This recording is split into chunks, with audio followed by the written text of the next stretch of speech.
It's horrible weather, and she talked me into this shit, and I'm pissed.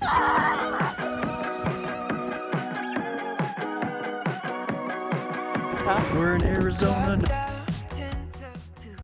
Good morning, guys. We are currently at Coral Pink Sand Dune State Park, I think it's called. We were on our way to Kanab, where our Airbnb is tonight, and looking for something to do, and I found this on Google. You can rent ATVs, you can sandboard.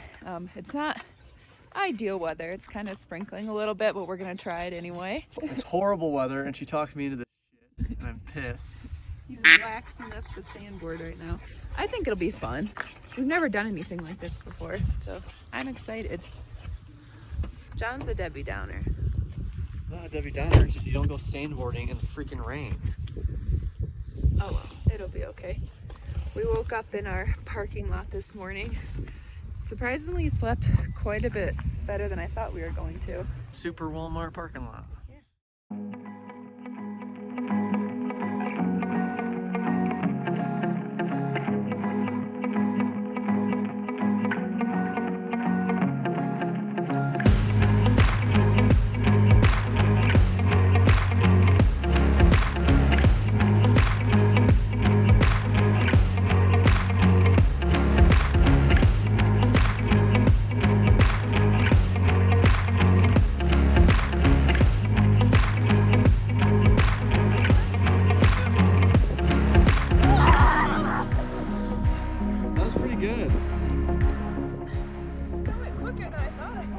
We had a small casualty from the sandboarding. I fell and cracked my nail almost down to the bed.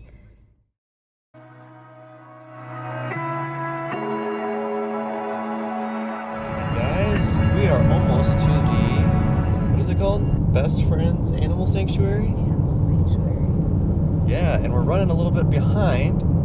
That's why we're out here in Kanab, Utah, is to go to this animal sanctuary. And the only appointment time for the tour today was at 8:30, and it's 38 degrees, which is why we're wearing our jackets. We have to check in at the Welcome Center, and then go catch up with our tour group, so it should be pretty cool. They said, well, if you can get on the tour, let us know, and you can drop it. Make sure we have everybody. So, leave 42. I'll be your tour guide. My name's Jeannie. Perfect. Awesome. And I'll be gathering you here momentarily.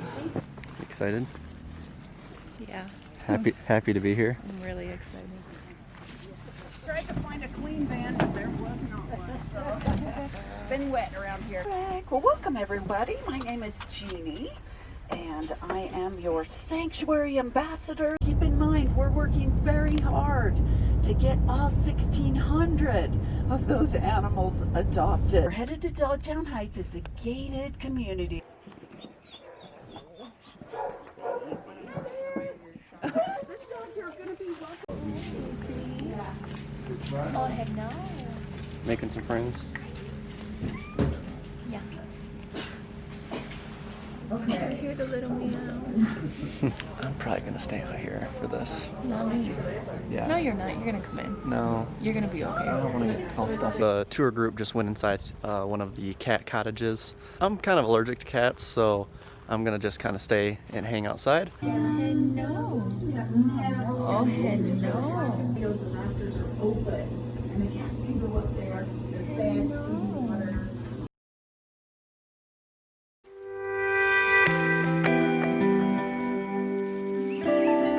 And that's our tallest horse here. That's Slurpee. So we're gonna go for a little drive. We just took the tour. We're gonna go drive the park here. It's kind of like a little off-road trail through like a national park.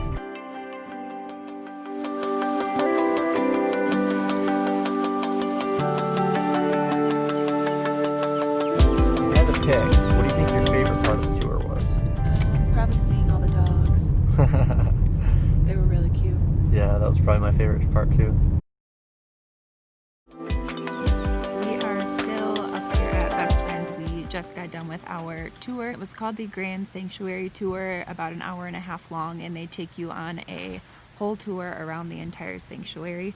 They're located in Kanab, Utah. They are spread out over about 4,300 acres back here in the canyons. It's insanely beautiful. For anybody who's not heard of Best Friends, they are the largest no-kill animal sanctuary in the nation. They take you around to every haven they have for every type of animal that they have here, kind of give you a lot of information about what they do, how they care for the animals that they have here, kind of educate you on what their mission is, how they got started.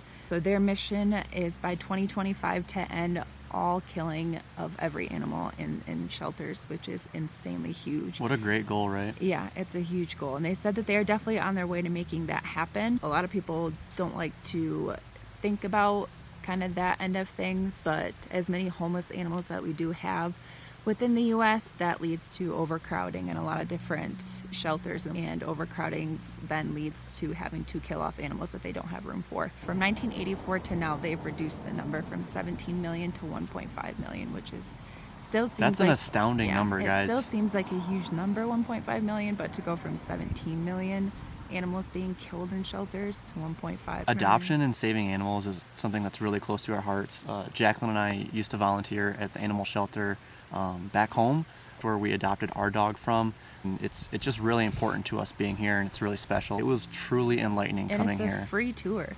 Yep. Sorry I'm getting emotional, but to think about, like, whew, It's okay. God, I knew this was gonna happen. It's okay. Like 17 million animals a year being killed in shelters due to them just not having a home. Like, It's okay. This is something that's very near and dear to our Super hearts. We've really been wanting to come here for a really long time. They've got tons and tons of animals, from cats, dogs, not quite as adoptable, but they also have horses, donkeys, Pigs. parrots, pigs, bunnies. A separate wildlife rehabilitation center where they take in like injured or ill wild animals. I think she named like several different species of birds, like mountain lions, badgers. Jeannie, our wonderful tour guide, she put everybody in this passenger van, and we basically went on this like off-road tour through the park, going through all their shelters and sanctuaries that they've built into like cliff sides, and they've created these octagon shelters where they've housed, dogs and cats, and they've got indoor, outdoor. We got to kind of interact with one of the animals. What was his name? Moki? Moki. He was just really beautiful, Alaskan Malamute, right? Yeah. Yeah, Well, so- they think Malamute Husky. Malamute, but, yeah. But he had yeah. huge paws. We weren't allowed- I'll yeah. show that video here. I said we weren't allowed to pet him, but we could give him treats, which was fine too. You take a couple. Oh, he's so fluffy. Good boy. Oh. Just at the window. There we go. And he likes His one of paws. the wonderful dogs. Big paws. 85% of their funding and how they're able to run is through donations. So that's something too, that when you think about an animal sanctuary, you think about how do they make money? Through donation. If you're able to donate at all, even if it's $1, like anything can help. We'll link their website below so you guys can go check them out too. If you guys are passionate about animals, please look up this shelter. View their animals that they have for adoption. Come visit, take a free tour. Show your support in some way, shape, or another. We're really happy that we were able to come here and that we were able to share this with you guys. We left the sanctuary earlier today and officially left Utah, which is bittersweet. We have loved every minute of Utah. We're in Arizona now. Yep, we drove about a little over an hour and we are now in Page, Arizona, home of Horseshoe Bend. You do have to pay $10 to get in, and then it's about a 40-minute round trip walk. There's a lot Look, of dogs. here. Look, dogs. Whoa.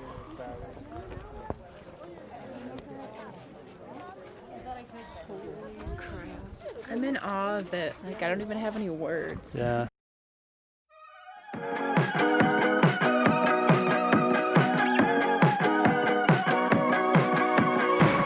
Clocked out, 10 till 2. Beat the traffic on the way down. Left off Malibu, running daylight on the 101. I've been jumping over fences, breaking my back just to get off the ground. Think I'm running out of chances.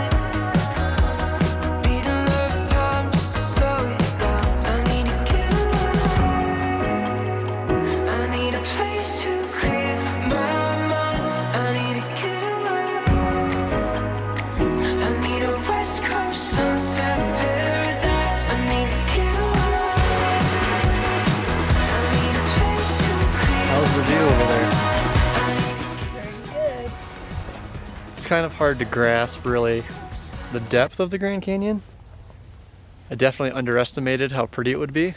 Yeah. John was pretty convinced that we didn't even need to come to the Grand Canyon. He's like, we've seen enough canyons along this trip. I'm like, yeah, but this is the Grand Canyon. And we got a little glimpse of it driving by, and we're both like, whoa. Yeah. Never mind.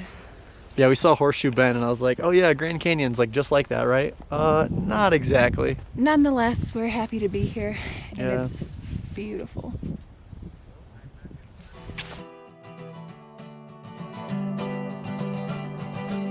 Getting a little daredevil-y, are we? No, I'm not sitting on the edge. Kind of. No, I have a nice buffer down here in case the rock breaks off. I'm always listening for a sound to follow.